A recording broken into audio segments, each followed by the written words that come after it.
الماجيكو محمد أبو تريكة يزلزل الأجواء بتصريحات نارية عقب نهاية قمة المونديال.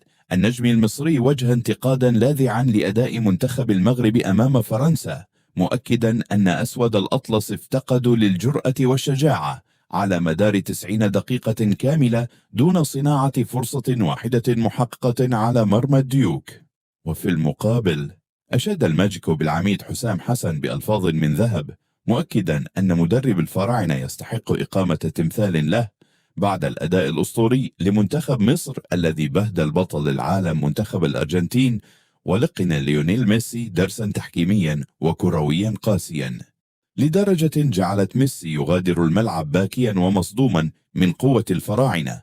وأضاف أبو تريكة أن الرهان على حسام حسن هو رهان رابح، ويجب أن يستمر مشروعه مع منتخب مصر ل10 سنوات مقبلة لإعادة هيبة الفراعنة. تابعونا في الحدث نيوز لتغطية حصرية أولا بأول.